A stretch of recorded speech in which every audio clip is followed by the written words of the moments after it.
ಪ್ರಧಾನ ಮಂತ್ರಿ ಅವರು ಅನೌನ್ಸ್ ಮಾಡಿದ್ದಾರೆ 65 ವರ್ಷದ ಮೇಲ್ಪಟ್ಟಂತಕ್ಕಂಥ ಸೀನಿಯರ್ ಸಿಟಿಸನ್ಸ್ಗೆ ಆಯುಷ್ಮಾನ್ ಅಲ್ಲಿ ಕವರ್ ಆಗ್ತದೆ ಅಂತ ಹೇಳಿ. ಅಲ್ಲಿ ಅಧಿಕಾರಿಗಳು ಅಂದ್ರೆ ದಿನೇಶ್ ಗುಂಡೂರಾವ್ ಅವರ ನೇತೃತ್ವದ ಆರೋಗ್ಯ ಸಚಿವಾಲಯದಲ್ಲಿ ಇರತಕ್ಕಂತ ಅಧಿಕಾರಿಗಳು ಹೇಳ್ತಾರೆ, ನಾವ್ ಇದಕ್ಕಿನ್ನೂ ಪಾಲಿಸಿ ಮಾಡಿಲ್ಲ, ಫ್ರೇಮ್ ವರ್ಕ್ ಮಾಡಿಲ್ಲ, ಹಾಗೆ ಹೀಗೆ ಅಂತ ಹೇಳಿ. 700 ಬಾಣಂತಿಯರ್ ಸಾವಾಗಿರ್ತಕ್ಕಂಥದ್ದು, 1100 ನವಜಾತ ಶಿಶುಗಳು ಸಾವಾಗಿರ್ತಕ್ಕಂಥದ್ದು. ಮತ್ತು ಓಲಿ ಸೆಂಟ್ರಲ್ ಸ್ಕೀಮ್ ಆಯುಷ್ಮಾನ್, ನೀವದ್ರಲ್ಲಿ 60% ಕೇಂದ್ರನೇ ಕೊಡ್ತದೆ, ನೀವು ಕೊಡ್ಬೇಕಾಗಿರ್ತಕ್ಕಂಥದ್ದು 40%. ಪಾಲಿಸಿ ಮಾಡ್ಲಿಕ್ಕೆ ನಿಮಗೆ ಏನು problem? You cannot wait, you cannot kill people. ಯಾಕೆಂದ್ರೆ ಜನ ಸತ್ರ ನಿಮ್ಗೆ ಟ್ಯಾಕ್ಸ್ ಕಟ್ಟರ್ ಯಾರು ದುಡ್ಡಿರಲ್ರಿ, ನಿಮ್ಗೆ ಯಾಕ್ರಿ ಓಟ್ ಹಾಕ್ತಾರೆ? ಜನ ಸಾಯಿಸ್ಬಿಟ್ಟು ನೀವು ಓಟ್ ಕೇಳಿ ನಾವು ಡೆಮೋಕ್ರೆಟಿಕಲಿ ಆರ್ಸ್ ಬರ್ತೀವಿ ಅಂದ್ರೆ ನಿಮ್ದೇನು ಡಿಕ್ಟೇಟರ್ಶಿಪ್ ಮಾಡಕ್ ಕೊಟ್ಟಿದ್ದೀರಾ? ದಿನೇಶ್ ಗುಂಡೂರಾವ್ ಅವರಿಗೆ ಇವತ್ತು ನೈತಿಕತೆ ಇದ್ರೆ ಮೊದಲು ರಾಜೀನಾಮೆ ಕೊಡಬೇಕು. ಒಬ್ಬ ಸಮರ್ಥವಾಗಿರ್ತಕ್ಕಂತಹ ವ್ಯಕ್ತಿನ ಇದಕ್ಕೆ ಮಿನಿಸ್ಟರ್ ಆಗಿ ಮಾಡಬೇಕು. ನಮಸ್ಕಾರ ವೀಕ್ಷಕರೇ. 70 ವರ್ಷ ಮೇಲ್ಪಟ್ಟ ಎಲ್ಲ ಹಿರಿಯ ನಾಗರಿಕರಿಗಾಗಿ ಕೇಂದ್ರ ಸರ್ಕಾರ ಉಚಿತ ಆರೋಗ್ಯ ವಿಮೆ ಯೋಜನೆಯನ್ನ ಜಾರಿಗೆ ತಂದಿದೆ. ಇದು ಪ್ರಧಾನ ಮಂತ್ರಿ ಆಯುಷ್ಮಾನ್ ಯೋಜನೆಯ ವಿಸ್ತೃತ ಯೋಜನೆಯಾಗಿದೆ. ಈ ಒಂದು ಯೋಜನೆಯಲ್ಲಿ 5 ಲಕ್ಷದವರೆಗೆ ಉಚಿತವಾಗಿ ವೈದ್ಯಕೀಯ ಚಿಕಿತ್ಸೆಯನ್ನ ಪಡೆಯಬಹುದು. ಇದೇ ಯೋಜನೆಗೆ ಸಂಬಂಧಪಟ್ಟಂತೆ ಬೆಂಗಳೂರಿನಲ್ಲಿ ವಯೋವೃದ್ಧರೊಬ್ಬರು ಕಿದ್ವಾಯಿ ಆಸ್ಪತ್ರೆಗೆ ಹೋಗಿ ಈ ಒಂದು ಆರೋಗ್ಯ ವಿಮೆ ಯೋಜನೆ ಬಗ್ಗೆ ಮಾಹಿತಿಯನ್ನ ಕೇಳೋಕ್ ಹೋಗಿದ್ರು. ಇವರು ಕ್ಯಾನ್ಸರ್ ಪೇಷಂಟ್. ಆದ್ರೆ ಈ ಬಗ್ಗೆ ರಿಯಾಕ್ಟ್ ಮಾಡಿದಂತಹ ಕಿದ್ವಾಯಿ ಆಸ್ಪತ್ರೆ ಸಿಬ್ಬಂದಿ ನಮ್ಗೆ ಆದೇಶ ಬಂದಿಲ್ಲ, ಹಂಗೆ ಹಿಂಗೆ ಅಂತ ಹೇಳಿ ಸಬೂಬು ಕೊಟ್ಟಿ ಆ ವಯೋವೃದ್ಧರನ್ನ ವಾಪಸ್ ಕಳಿಸಿದ್ದಾರೆ. ಇದರಿಂದ ಮನನೊಂದಂತಹ ಹಿರಿಯ ನಾಗರಿಕರು ಆತ್ಮಹತ್ಯೆಗೆ ಕೊರಳೊಡ್ಡಿದ್ದಾರೆ. ಈ ಬಗ್ಗೆ ರಾಜ್ಯದೆಲ್ಲೆಡೆ ತೀವ್ರ ಆಕ್ರೋಶ ವ್ಯಕ್ತವಾಗಿದೆ.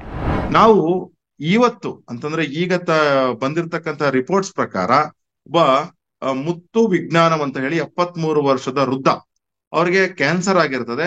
ಅವ್ರು ಹೋಗ್ಬಿಟ್ಟು ಪ್ರಧಾನ ಮಂತ್ರಿ ಅವ್ರು ಅನೌನ್ಸ್ ಮಾಡಿದ್ದಾರೆ 65 ವರ್ಷದ ಮೇಲ್ಪಟ್ಟಂತಕ್ಕಂಥ ಸೀನಿಯರ್ ಸಿಟಿಸನ್ಸ್ಗೆ ಆಯುಷ್ಮಾನ್ ಅಲ್ಲಿ ಕವರ್ ಆಗ್ತದೆ ಅಂತ ಹೇಳಿ. ಆದ್ರೆ ಅಲ್ಲಿ ಅಧಿಕಾರಿಗಳು ಅಂದ್ರೆ ದಿನೇಶ್ ಗುಂಡೂರಾವ್ ಅವರ ನೇತೃತ್ವದ ಆರೋಗ್ಯ ಸಚಿವಾಲಯದಲ್ಲಿ ಇರತಕ್ಕಂತ ಅಧಿಕಾರಿಗಳು ಹೇಳ್ತಾರೆ, ನಾವ್ ಇದಕ್ಕಿನ್ನೂ ಪಾಲಿಸಿ ಮಾಡಿಲ್ಲ, ಫ್ರೇಮ್ ವರ್ಕ್ ಮಾಡಿಲ್ಲ, ಹಾಗೆ ಹೀಗೆ ಅಂತ ಹೇಳಿ. ನಾವು ಅನೇಕ ಡಿಪಾರ್ಟ್ಮೆಂಟ್ ಗಳಲ್ಲಿ ಇದನ್ನ ಕೇಳ್ಪಡ್ತೀವಿ. ಕೇಂದ್ರ ಸರ್ಕಾರದಲ್ಲಿ ಒಂದು ದೊಡ್ಡ ವಿಷನ್ ಇಟ್ಕೊಂಡು ಭಾರತವನ್ನು ಸಮಗ್ರವಾಗಿ ಅಭಿವೃದ್ಧಿ ಮಾಡಬೇಕು.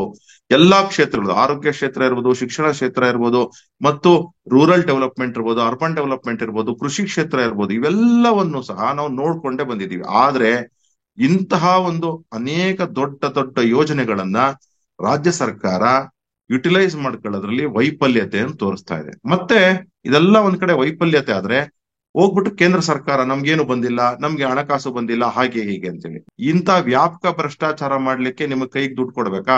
ಯೋಜನೆಗಳನ್ನ ರೂಪಿಸ್ತೀವಿ, ಜನನ ಐಡೆಂಟಿಫೈ ಮಾಡಿ, DBT ಮಾಡಿ, ಅಥವಾ ನಮ್ಮ ಯೋಜನೆಗಳ ಫಲಾನುಭವಿಗಳಾಗಿ ಜನಗಳನ್ನ ಗುರುತಿಸಿ ಅಂತ ಹೇಳಿ ಆರೋಗ್ಯ ಇಲಾಖೆಯಲ್ಲಿ ಮತ್ತು ಶೈಕ್ಷಣಿಕ ಇಲಾಖೆಯಲ್ಲಿ ಮಾಡಿದ್ರೆ ಅಂತ ಯೋಜನೆಗಳಿಗೆ ಕೋಕ್ ಕೊಡ್ತಕ್ಕಂತ ಕೆಲಸನ ಮಾಡ್ತಾರೆ.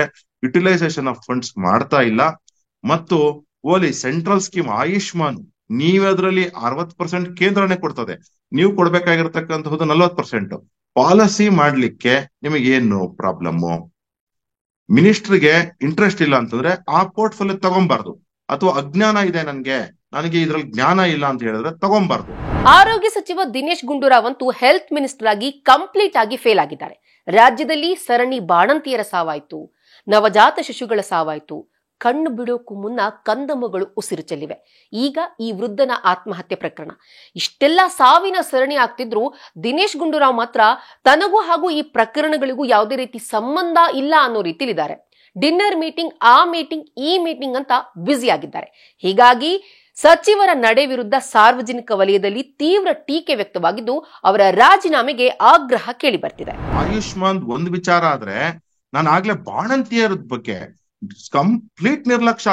700 ಬಾಣಂತಿಯರ್ ಸಾವಾಗಿರ್ತಕ್ಕಂಥದ್ದು, 1100 ನವಜಾತ ಶಿಶುಗಳು ಸಾವಾಗಿರ್ತಕ್ಕಂಥದ್ದು. ಫೆಬ್ರವರಿ 2024ರಲ್ಲಿ DC ಅವರು ಲೆಟರ್ ಬರೆದ್ಬಿಟ್ಟು ಸರ್ಕಾರಕ್ಕೆ ಹೇಳ್ತಾರೆ, RL ರಿಂಗಲ್ ಲ್ಯಾಕ್ಟೇಟ್ ದ್ರವ್ಯ ಏನಿದೆ ಇದು ಪಾಯ್ಸನಸ್ ಆಗಿದೆ, ಇದರಲ್ಲಿ ಇದು ಡೆವಲಪ್ ಆಗ್ತದೆ, ಚಿಲ್ಸ್ ಡೆವಲಪ್ ಆಗ್ತದೆ ಬಾಣಂತಿಯರಿಗೆ, ಇದನ್ನ ಕೊಡೋದ್ರಿಂದ ಖಂಡಿತವಾಗ್ಲೂ ಸಾವುಗಳು ಹೆಚ್ಚಾಗ್ಬಿಡ್ತದೆ, ಇದು ಒಂಥರ ವಿಷ ಇದ್ದಂಗೆ ಅಂತ ಅಂದ್ಬಿಟ್ಟು ಅವರು ನಿಮ್ಗೆ ಗಮನಕ್ಕೆ ತಂದ್ಮೇಲೆ, ಸರ್ಕಾರದ ಗಮನಕ್ಕೆ ತಂದ್ಮೇಲೆ ಸರ್ಕಾರ ಅದನ್ನ ಇಂಪ್ಲಿಮೆಂಟ್ ಅಂದ್ರೆ ವಾಪಸ್ ತೆಗೆದುಕೊಳ್ಳಲ್ಲ ಅಂದ್ರೆ ಏನರ್ಥ?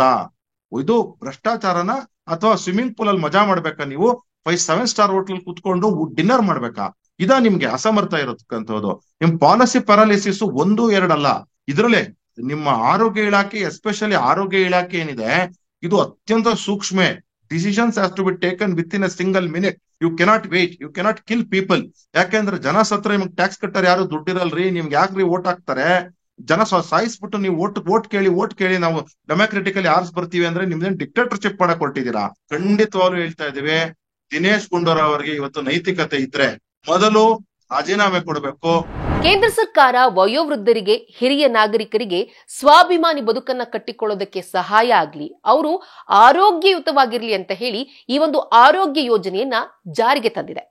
ಆದ್ರೆ ರಾಜ್ಯ ಸರ್ಕಾರ ಈ ಜನಸ್ನೇಹಿ, ಬಡವರ ಪರವಾಗಿರುವಂತಹ ಈ ಒಂದು ಯೋಜನೆಯನ್ನ ಜಾರಿಗೆ ತರೋದ್ರಲ್ಲಿ ಕಂಪ್ಲೀಟ್ಲಿ ನೆಗ್ಲಿಜೆನ್ಸಿಯನ್ನ ತೋರ್ತಿದೆ.